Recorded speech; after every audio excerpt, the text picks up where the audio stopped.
Welcome to Stargate SG-1 for the first time, still not a Star Trek podcast. My name is Jeff Akin, and I'm watching Stargate SG-1 for the first time. And I'm Brent Allen, and I'm watching Stargate SG-1 for the 47th time. However, for the very first time, I am taking a look at the messages that Stargate is trying to tell us, or maybe not even trying to tell us, it's just telling us sometimes. You know, those lessons that hold up a mirror to society, give us hope that things can be better in the future, tell us how to be better human beings. You know, that stuff that sci-fi as a genre is typically really good at telling us. So we're watching Prisoners this week. Last week, I made a prediction about what it was going to be, and I was thinking about it after I made the prediction that I'm almost thinking it's going to be like a Bridge on the River Kwai thing almost, where like they're going to be taken, SG-1's going to be taken prisoner. That was my initial thing, and they're going to be put in separate cells because these people are going to actually know how to hold prisoners, but then they're going to put them to work. That's my little addition I'm making here. But the episode's basically going to be them trying to find ways to communicate and plan and collaborate so that they can escape. Jeff, for the sake of all of our listeners and viewers out there who may not know, what is Bridge on the River Kwai? Do you think people don't? Purely for the folks out there, because I mean, obviously I know exactly what that is. Clearly. I totally get that reference. Bridge on the River Kwai is a classic film. Sir Alec Guinness is in it, and it's Obi-Wan Kenobi. That's actually one of the when I was a kid, it's what Obi-Wan Kenobi's in this. I'm gonna watch it. Much younger Obi-Wan Kenobi, who looks nothing like Ewan McGregor. But it's basically these British prisoners of war who have to build this bridge, but instead of building the bridge, they're gonna blow stuff up. Like they're gonna sabotage the war effort. And it's where the I think it's the one that has the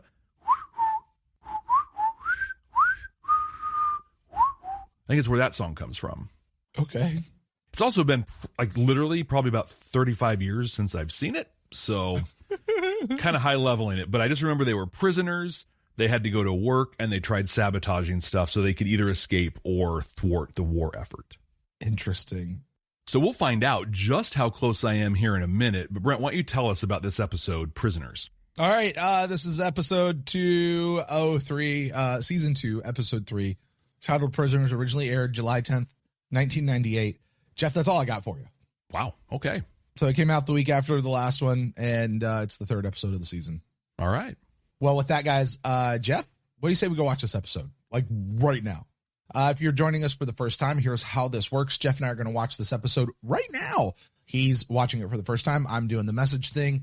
If you want to see that reaction, just hang out with us here on YouTube, or if you want the full unedited reaction, plus a lot of other stuff that I'm sure Jeff has just recently cut out, or me. I don't know who's editing the video. This video. If you want to see the full unedited video, head over to patreon.com/Babylon5 first, and you can do that over there.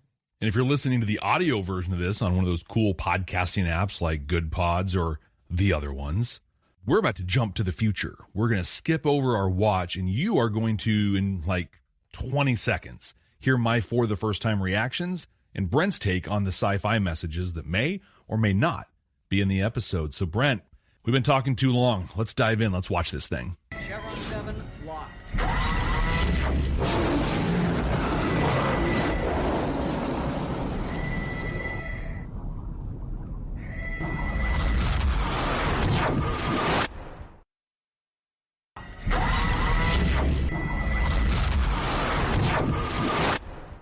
All right, Jeff, you've just watched Prisoners for the very first time. Walk us through it, bub. And I'd like to say welcome back to our audio podcast listeners. Yeah, hi. Who have just time traveled into the future. We took a long time watching this one. We had a lot of little diatribes and tangents we went on. We really did. Yeah. You called it early in this episode that this is Stargate's version of the Next Generation's episode Justice from season 1.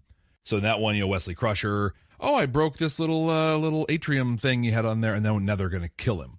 Here, SG-1 was walking around a planet, and then they're trespassing. They get sentenced to this place called Hadante for life. I think this episode explored some really cool concepts I'm sure you're going to dive into. I talked a lot in this one about a lot of the leadership things that came up. So they enter into this prison society. Stargate is the new black kind of a thing. Or Orange is the new Stargate or whatever.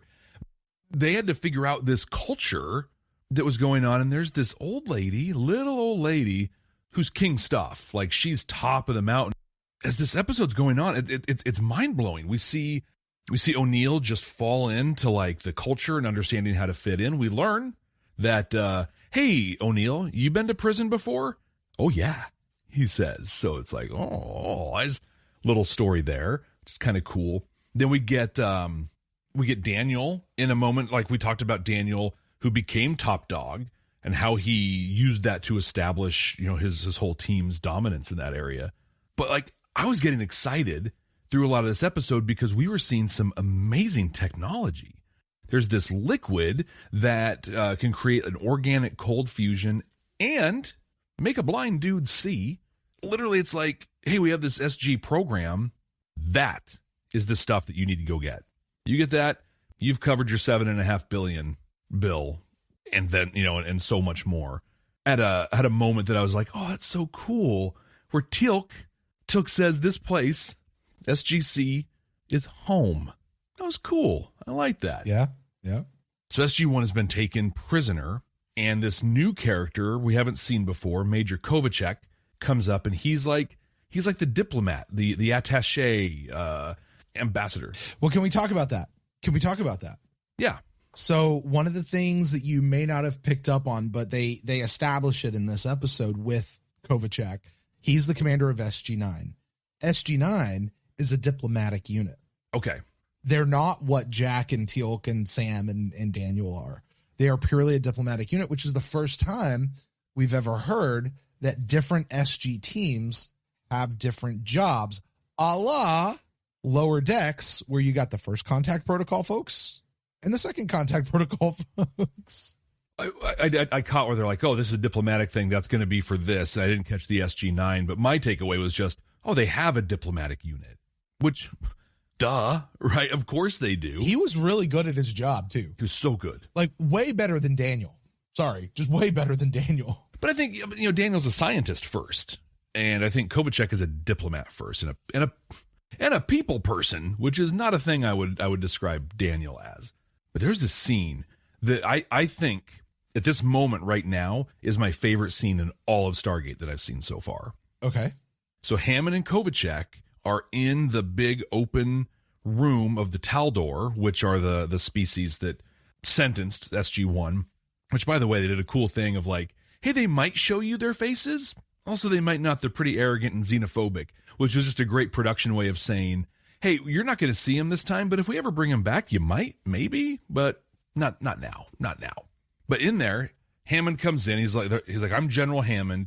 I'm responsible for the SG team. And Kovacic and me is like, whoa, by responsible, he doesn't mean that he's responsible for the crimes they did.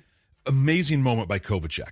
It was smooth. It was appropriate. It didn't put anybody down. He was just bridging kind of that, the vocabulary gap, the language, cultural gap that he's like, oh, but then it went to the next level. And Hammond is like, no, I am saying that. I'm in command of this team. I told them to do this. It's on me.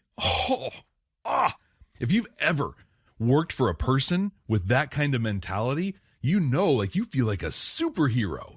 I can do anything because this person has my back no matter what. And it went on, right? Like then Hammond says this thing and Kovacic's like, no, he means this. And Hammond again is like, no, here's the deal. You give my people back or we're blowing you up. Like, it's your call. Like, this is how it... But it was just awesome because every single person, Hammond, Kovacic, and the Taldor were doing exactly what they should do. The Taldor listened to him. Oh, you said you're responsible. You put him here. You didn't tell them to help a murderer. So you're not, we don't accept your admission of guilt. How incredibly measured is that, right? We're not going to let you fall on the sword because in our justice system, you didn't commit a crime. Yeah. Loved it. By the way, if I can just piggyback on that, this is not a Chevron piece. There was a time when I would have believed, and mostly probably because of television shows like this one that I watched, I always believed that if I happened to be in another country and something happened, that I got captured or I got whatever, that my government would have my back and be like, no, we're coming to get you.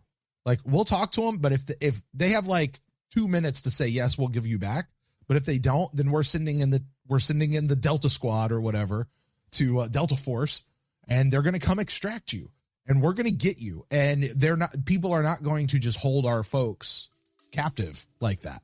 Yeah, that's not the way it works in the real world, like at all. Stay with us. We'll be right back. Before we gate into the rest of this episode, did you know you're missing most of the content from this podcast? Stargate SG-1 for the first time has an active and exciting Patreon that you can join right now by clicking the link in the show notes. Not only will you get access to the full, unedited podcast and reaction videos, you'll also be able to join a growing, vibrant, maybe even an intergalactic community. Subscribers even get access to all of our content from Babylon 5 for the first time. Don't miss out on this content and the amazing people. Just click the link in the show notes. Tilk thinks you should do it right now. Indeed. When I was in high school, I don't know if you remember this, but there was the kid who was in Singapore. Oh, yeah, the caning? He littered. Yeah, they wanted to give him 40 lashes with a cane. And we lodged a diplomatic protest, and we did a bunch of speaking. At the end of it all, kid took the caning. Yeah. Whoa. And there was a lot of people in America who were like, dude, you should have been in their land. You should have known. Being ignorant of their laws does not absolve you of responsibility to their laws. And it's like, it's a scary thing, but there's even that movie, and it's based on a true story, and I feel bad that I only remember the movie, but Claire Danes was in it, where she was a reporter somewhere, and she got captured and arrested and treated horribly, and we did all the stuff, lodged complaints, went to the UN, gave a bunch of speeches.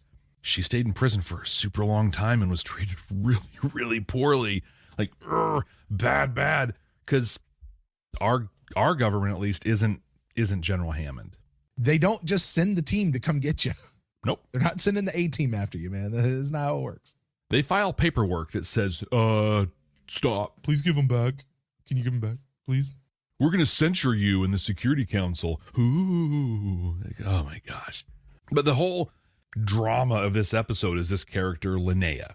Linnea is this older little woman who really rules this whole thing. And I said early on, I'm like, hey, so she literally out of the gate, she gives her protection to Sam, because they're going right after the lady, and she's like, no, this person is under my protection.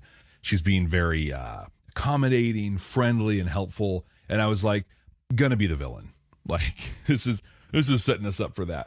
But then they really take you down this path of like, no, like she's good. Like, she's got this unbelievable, technology and this little liquid, primitive understanding of it compared to ours, but still can do some stuff. She confesses her crime, and you're like, I can understand that. It's a thing that makes sense. Then she comes back with us, and Blind Dude comes through as well. He's like, she's the destroyer of worlds, blah, blah, blah. But right before that happened, she and Sam, which for some reason, Sam is with this, I'll say, like, unvetted person alone in a highly secure facility. Oh, okay. But they're doing computer work. That they just busted out of prison. Yeah. Like, hey, it's like, but go ahead. It's probably fine that you're out there. I mean, you were a Gould a week ago, so, like, what could possibly go wrong? She's right back at it. She's cleared for duty. Yeah, just go. Do your thing, Sam. It's cool. It's all right. And, Sam's answering the questions. They're talking science. They're all into it and stuff. I made the note as this was going on. I'm like, oh my gosh, are we going to have a new recurring character who's like just there, and sometimes they bring on to bounce science stuff off of? And then I'm just going to read my note because it take you through my whole thing. Is Linnea going to be a recurring character? Nope. Apparently she's Stargate's Death Walker. Maybe she'll be a recurring character as a villain. But there's a Babylon 5 reference. Oh, yes. Okay, then she takes Sam out because she's got this magic thing on her hand that can do things, and so she kind of stuns Sam with it. Then she gets on the computer. She's a better typer than I, like, dramatically. If you watch me watch the episode, like I have to watch my fingers, and I'm just, when it comes to typing, I am a complete pecker. But she's got it right, just doing stuff, sets up this whole thing, She stargates herself off to somewhere and then crashes the system. And the episode ends with them being like, oh, shoot. Yeah. Here's my issue. And I'm going to let you talk me down out of this if possible. Just know this part I'm going to go into. Everything I've talked about so far, I've loved this episode. And then this. Totally unrealistic. Totally unbelievable that she can, in the space of minutes, not only, like, she doesn't even know that we have a way of seeing atoms yet. And we go from that to master typist, hacker, knows how to use all the systems, the Stargate, set up a a cascading crash, set up a message at the end, like knows a gate address. Yeah, knows the coordinates. Knows any gate address. Knows how a point of origin works. Knows the point of origin. Like, knows what it is. Well, it's on their shoulders and all over the facility. You might take a guess. That's true. I guess I'll give that one. But also, she was there literally minutes. Yeah. Maybe an hour in that whole time. Totally took me out of the episode, sucked all the wind out of it for me. And I'm just like, this was great. This was good. And it fully fell apart for me at the end. What you describe is effectively my response to this episode. It's why I personally, when I'm doing rewatches, I tend to skip this episode. I just don't particularly care for it. But Jeff, I will tell you, I did find some things out of this episode I've never thought about before. Really? And I've never dove into them before. Real quick, though, before we go any further, we did touch on just a few things from the episode. This is Hammond's first time off-world. Yeah. Which we dove into that. We won't reiterate that. We did talk about that. We have the SG diplomatic team. And Bonnie Bartlett Daniels, Linnea. Okay. The actress who plays Linnea. Super recognizable, super familiar, really hard to place her. So if you want a few things, she was one of the main characters of St. Elsewhere, for anybody who watched that show way back when. She was also on Little House on the Prairie for about 26 episodes. She also was the mother of twins, Arnold and Danny. That would be Schwarzenegger and DeVito. And she was also Tim the Toolman Taylor's mother. Really? In Home Improvement? Yeah, yeah. So a few notable places where you may have seen her from that. We did get one crying out loud. We did. And I just want to mark Daniel, when he had his little fight with Vishnu, she did the little hand thingy, and then she did something to bring Daniel back to life. Daniel died. He did. Daniel died. We have a Daniel death, Jeff. On screen. Daniel dies on screen. Or if not, he apparently dies on screen, which I'm counting. He had Michael Shanks had effectively a death scene. And it took Deathwalker to bring him back, because the first thing Sam says was, oh, he's alive, barely. And it was after she did her hand wavy thing. He effectively had a death scene. The only one that I really want to count that I don't is the one from Fire and Water, where we're told that he's dead, but then we see he's alive. Like, I'm not going to count it. Michael Death had a thing. All right. I want to bounce real quick off of what you kind of were talking about there at the end. It's really interesting to me to note how people are treated when they come through the gate, and frankly, how foolish we are with stuff. Teal'c comes through after helping us, and rightly so, was treated with suspicion and mistrust. And it may have taken an other episode to get us to a point where we could trust Teal'c, but they still don't let him off the base, really. We got there. It took time, and yeah, exactly that. You don't get to Mr. Spocket and wear a hat and go shopping. You live here. And we'll let you go off world and represent us and do our stuff here, but we still got to be whatever. When the Tolan came through, remember the Tolan? Mm-hmm. The aliens that, like, hey, they've got more advanced technology. Let's be super cool with them.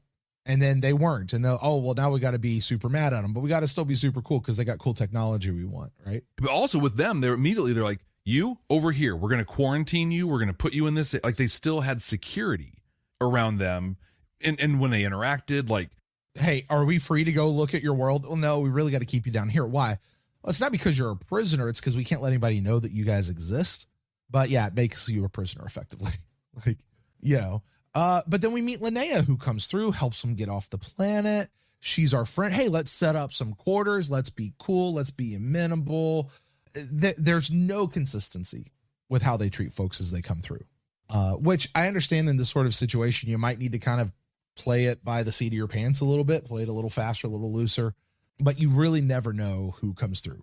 It's a military operation. Like, that's where I always go back. And I understand this is a TV show. I get it, right? And so, like, we're going to play loose or whatever, but we talked about how, the gate activates and whatever, she goes and she activates the gate, and there's nobody in the gate room. It's just her. How do they not have guards posted? How do they not? Like, it was in First Commandment, I think I was like, how do they not have a protocol for when they go to a world and they're treated like gods? Because it's going to happen. How do they not have a protocol? They have a protocol that when you come through the gate, you go to the infirmary, and Dr. Frazier looks in your throat and checks your thing and whatever. And they might be ramping that up after last week. But that's but we're just going to let people come through the gate and just be like, oh, you're going to go get checked out at the doctor.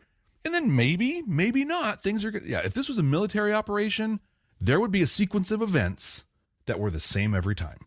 So, Jeff, I'm left to ask the question. What are the messages? What are the sci-fi messages? What are specifically holding up a mirror to society? Hope for the future. Can we be better people to one another? I'm going to really lean on mirror to society and being better people to each other. Hope for the future is not really replete through this particular episode. I'm also just going to point out the fact that if you take a subject that has been covered by multiple other sci-fi shows, I named 2 of them from 2 different Star Trek franchises. DS9 has its own, hey, we're trapped in a prison episode that might be unjust. I'm sure if we thought really hard, Battlestar Galactica has one of those, and name it, The Expanse has one of those, and any other sci-fi show. It's a trope that happens throughout a lot of sci-fi shows. And you know why? Because these are the kinds of questions and things that sci-fi can do so well, which is why we love going through this. Again, can you judge an alien culture and their system of justice, no matter how unjust it seems to you? Can you say the same thing? That because it's really easy to be like, well, listen, that's their culture. It's not our culture. We got to respect it. Can you say the same thing when it's one of your own, or it's you who is caught in the middle of that? That's the question. It's a great discussion that we don't typically get. I loved the discussion between Hammond and Kovacic and unnamed corporal or major or whatever, right? Where it's, nope, we're going to go in, balls to the wall. We're going to get our guys out. And actually, we need to handle this a little more diplomatically because they're going to rock our world. They're way more advanced than us. I don't care. We're going to go get them anyway. You really need to this is probably going to be more effective, even if it's going to take more time. No, we're ready to go right now, General. Honestly, negotiating was going to be the more effective way to go through, although we saw it actually was ineffective the entire time. Anyway, SG-1 just had to figure their own way off the planet. It's a very Star Trek message. Like, this is a show. This is exactly how Star Trek would have handled that, is get to the negotiating table, not the brute force. We're not trying to start an international or intergalactic or interplanetary war here. But, Linnea says this line in the middle of all this. There's 2 ways to control a society, through hope or through fear. And we're going to kind of do it through both ways. And my question is it true? Like, the show continued not discussing that idea, but just on the assumption that that was true. And here's how we control, and here's how we give hope. Hope that you can be free, hope that you can escape through the blue swirly thing, or through the Zarg monster, or whatever, right? Or the fear and the social order. You and I discussed during the episode the idea of unwritten societal rules that people have to abide by. And are you responsible when you break those rules if you don't know what the rules are? And what is your level of responsibility? I think that there was an overarching theme in this episode of holding people responsible for crimes and violations for rules that they had no prior knowledge of. The bigger picture of them getting thrown into prison, the whole fight between Daniel and Vishnu. And I would reference people back to the discussion we had in the middle of the show about how that actually does hold up a mirror to society, because turns out unwritten rules are all over the place in our society right now, and people expect you to follow them no matter what. As a quick note, I'm probably going to have to pull those conversations out and put them here for our audio folks. So I'm making a note about that. However you want to do that. Yeah. Yeah.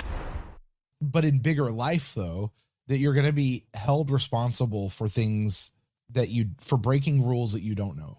Like, that's the theme of this episode is, can you be held responsible for breaking rules you don't know? And it's a real thing. There's this really great workshop I went to a while ago, and I brought the speaker into my program, but it's about it's focused for people that are on the autism spectrum, and how in any workplace There are the written, documented rules. Then there are the unwritten rules of the culture. And for a lot of people with neurodivergence, that doesn't compute, right? So the example that really resonates is I have a policy as the manager here that if you see somebody do something wrong, you need to let us know, right? Like if you see something, say something. But the unwritten rule is we're all bros here and we don't narc. Somebody who's not a neurotypical, that's not fair. Some people, who think differently or their brains work differently, that math doesn't happen. And so they can't operate. And do I want to get punished for not following the written rule or the unwritten rule? And oftentimes the reality is the unwritten rule has more power culturally than the written rule. So, I mean, is it fair? Hell no. Is it real? Very. Again, you just explained holding up a mirror to society. But then here's the question.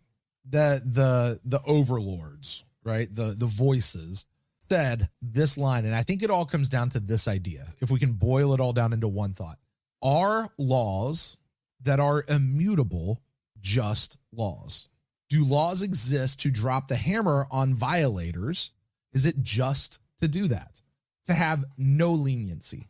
You broke the law, you deserve to go to jail. You broke the law, you deserve to have this fine. You broke the law, you now get to pay this price. No leniency, no mitigating circumstances, no nothing. You did that, you owe this. Or do we need to consider the whole thing? Is the law really there to catch you in the act of doing something? Or is it there to help you be better? Hey, you were speeding, you get pulled over by the cop, you get the ticket. You know what? You were speeding, you're pulled over by the cop runs your ticket, you've never really had anything, this is not an issue for you. Hey, slow it down, sir. I'm not trying to bust you, is the cop out there tagging people so he can give them tickets? Or is he running radar to help to just provide the presence for people to actually drive at a safe speed? What should that cop out there be doing? Really great example on that. Neil, anybody playing Jeff Bingo, you can take your Rush square right here, because here's my Rush reference. Right.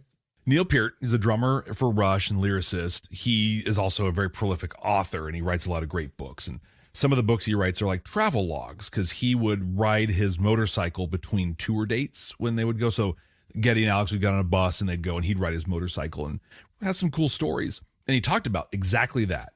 He says, when I'm in North America, the police are there for the sole purpose of fundraising.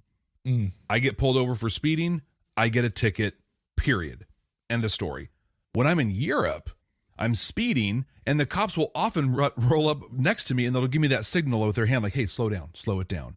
And then if they do pull me over, they're like, look, like you're on a bike, this is unsafe, you're going to hurt yourself, you might hurt somebody else, please slow down. Over there, they're worried about public safety. And it was just such a great example of misuse, I'll say, misuse, misdirection of government power. I think also, sorry, I'm all over the place. Here in the state of Oregon, for many, many years, we had a law of mandatory sentencing. So you went through the court process and, the cross-examination, found guilty or not guilty, but we took the discretion of the judge away for a certain set, mostly violent crimes, where it just said, there's a mandatory minimum sentence. You can give more, but you cannot give less. Mandatory minimums, yeah. And that's still a thing. In a lot of places, yeah. We repealed it here in Oregon because the damage that it did was profound. We ended up with juveniles in the adult correctional system, and just, bad stuff. So that question under the good premise of trying to keep crime off the streets, trying to not we're going to punish the evildoers as much as we want to have a nice, good, safe place to live, and we're going to take out the evildoers. We're going to put them over here for a long time. Which, by the way, then makes jail not a punishment, but we're just going to remove you from society. Which means that when you use jail as a punishment, that it's actually probably not the best punishment. Also, removing them from society is probably not the best. I could go off for hours on criminal justice. I won't. Not in this one. I will say, just to give my own personal opinion, this is Brent's opinion. I do not speak for Jeff. I just want to make that perfectly clear. Laws that are immutable, laws that have no leniency, are unjust laws every single time. By definition. Yes. The job of police and a justice system should be to not enforce rules, but to help rules impact society in a better way. And that's a little wibbly wobbly. A lot of people are going to question me on that. Well, what about this and what about that? And that's why we have judges, is to take each individual case into account and consider those pieces. That's why police officers are human beings and not robots, or at least they should be human beings and not robots. To that point, a conversation we've had quite a bit, and we don't have to dive into it here, but it's that question of, is it justice or is it revenge? Yeah. Because justice, again, by definition, justice is making a thing that was hurt or broken whole again. That's justice. Is throwing someone into Hadante for life justice? Is having a mandatory minimum sentence justice? Or is it revenge? And let's not forget, a part of justice, I think people forget this all the time, a part of justice is mercy. Meaning, hey, you know what? You are speeding, you deserve a ticket. But the mercy is that you don't get one because it's actually, we're going to let you go, slow it down, and we're going to be okay. This time. Yeah. This is why I'm issuing you a written warning. So now it's in the system. If they see you again, and they give you the ticket. But anyway, this episode discusses it quite thoroughly. Jeff, when you and I first started doing Babylon 5, we would talk specifically when we were doing deltas. We would often say that the delta rating is not a rating indicating how much we liked or disliked an episode. It really was reflective of the message itself. I'm going to apply that here. We would say that because particularly Star Trek, because that was our thing back then, there'd be a lot of 5 Delta Star Trek episodes that are awful, or there'd be a lot of no Delta episodes that are amazing episodes that we absolutely love. I'm applying that here. This is Brent's personal opinion. Jeff, you're going to rank this episode here in just a few moments, and you get the choice of doing that wherever you want to. While I do not personally enjoy this episode that often, I think this episode does have quite a bit to say. I think it discusses it in quite a bit of detail. Jeff, I'm going to do something I don't know that I've ever done before. I'm going to retroactively change a rating. Wow. I gave 4 chevrons to In the Line of Duty last week. Yeah. That was too much. It was far too much. That episode, it's really a 2.5, maybe 3 chevron at most. This episode, not 5.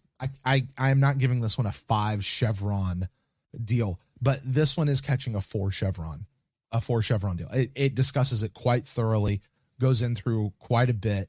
It does still serve the plot as it moves forward and introduces some new lore. You have an alien who, let's be clear, Linnea was not a Goa'uld. For all of her technology and everything she could do, she was not a Goa'uld.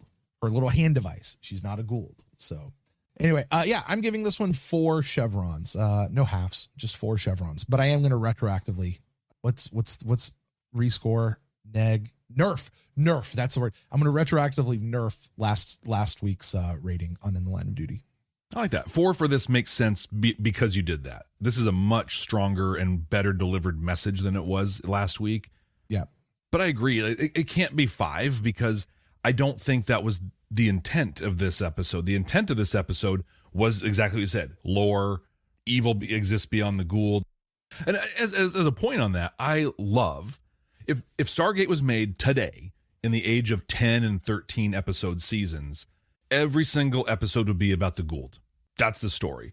But there's 22 episodes, so instead we get to explore other races and other things that are out there, and it's cool and it's interesting. And in fact, in my rating of last season, my ranking there, that's why I put like the Nox and stuff so high, because like the Goa'uld stuff's awesome, but dude, this other stuff, these other races, these other cultures, this is really well done and fun stuff to watch.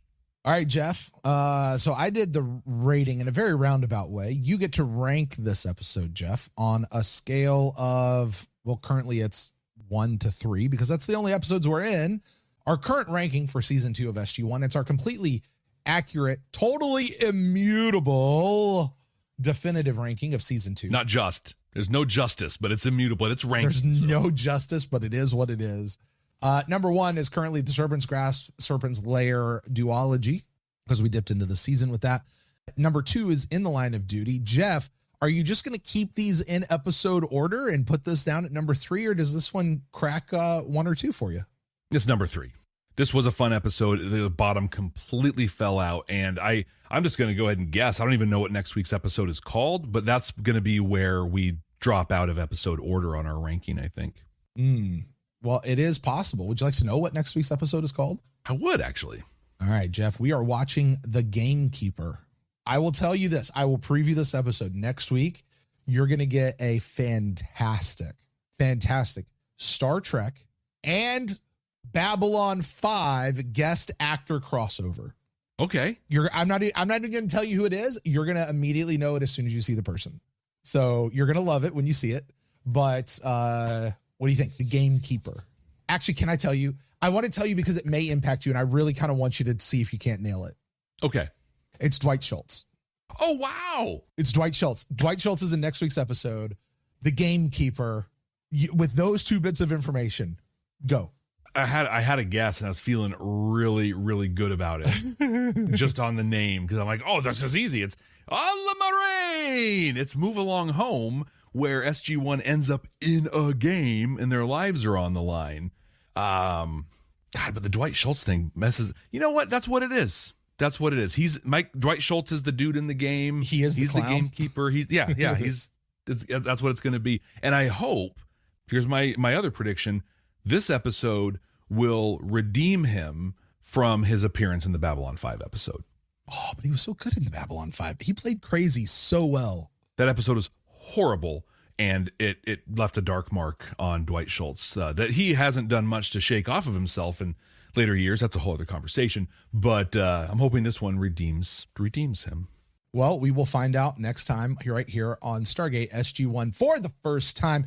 Thank you guys so much for joining us. Please don't forget to subscribe wherever you get your podcast. If you're on YouTube, please be sure to like the channel, subscribe to the channel if you like what we're doing here at the For the First Time group of all of our stuff that we have going on.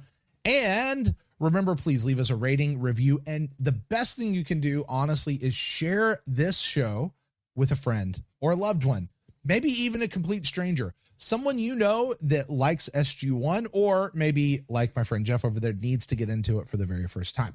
So thank you guys so much. For next time, we will see you guys when we meet Dwight Schultz. Hey, Brent.